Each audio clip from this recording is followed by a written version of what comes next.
What's up, everybody? It's the homie Truth Teller, the street reporter. And a lot of people been asking me about T.Roy lately. We actually in Chicago, as you can see coming in, if they can get some of that. We actually in Chicago right now. It's kind of got a glare in the window, so it's hard to kind of see through there. But people be asking me about T.Roy all the time. You know, we know about his story. He got a lot of documentaries. That's one of the guys that has a lot of content about him on the internet, but I don't see songs about him. I don't see rap videos and shit. Well respected, you know, being a street dude, he got his respect. But his story is just amazing to me because it's things in his stories that I always found crazy, like his brothers losing their lives. A close friend of his losing his life, being cool with Chief Keef, King Von blowing him up, his name being synonymous with the streets, being a legend. I always thought that was amazing. People love T.Roy for some strange reason.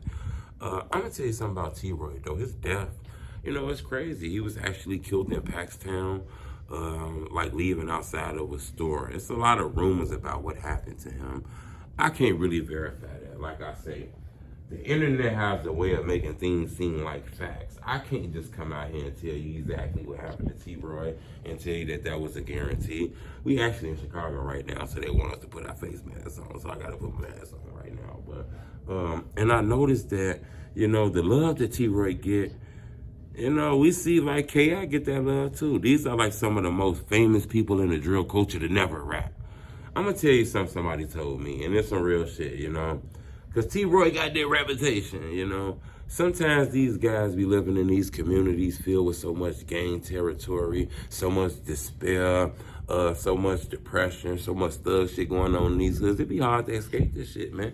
You'll find yourself caught in this shit and you can't get up out of this shit. You'll become a product of your environment. You know, you don't see no successful people in these corner stores or nothing like that. Nobody that look like you is very successful. You get caught in that shit, man, and start living that life. And I'm gonna tell you something a wise man told me. The moment you kill somebody, that's the day your clock start ticking for you. You know, you live by that, you hear those rules. So I hear that a lot.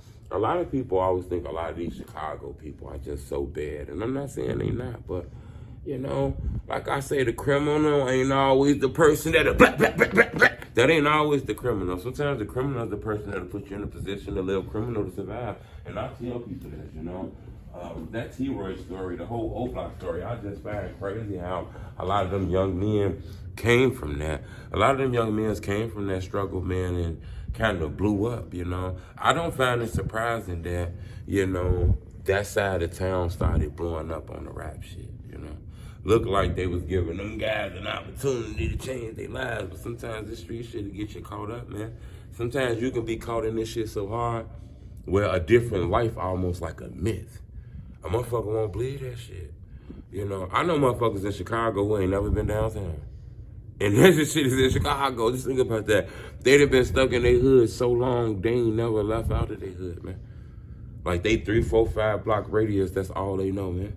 That's all they know, and that's all they gonna know because the street shit, they don't got nobody to look up to.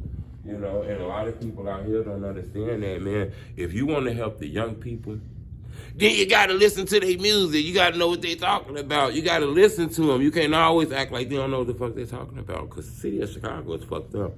You know, they done rose their hands and took the leads in this murder shit, man. You know, and it's crazy. We got a lot of interviews dropping. A lot of people been telling me truth. You gotta talk to everybody in the city. You know, you can't just keep talking to the same people over and over. Today, I was lucky enough to get an opportunity to do an interview that I always wanted to do. I got a chance to do an interview with 360 Pool. Let me get on this bike real quick and do a little break. But I got an opportunity to get some work in with 360 Pool. And I'm going to tell you the cool thing about 360 Pool. You know, he a legend in this shit, bro. You know, we talked about a lot of shit. You hear about the BDs, you hear about the GDs, you start to hear about the foes. Now we hearing about the Kings, you know? It's all kind of hoods in Chicago. It ain't just Oblock, the South Side. You got the East Side. You got all kind of shit. So I talked to 360 Pooh. You know, they like some of the toughest niggas in the city, if you want to be honest with that shit. You know, I asked them a lot of shit, man. I got an opportunity to ask him about Goonie Looney. That's actually his brother. Legend in the drill culture. Actually lost his life due to gun violence, you know?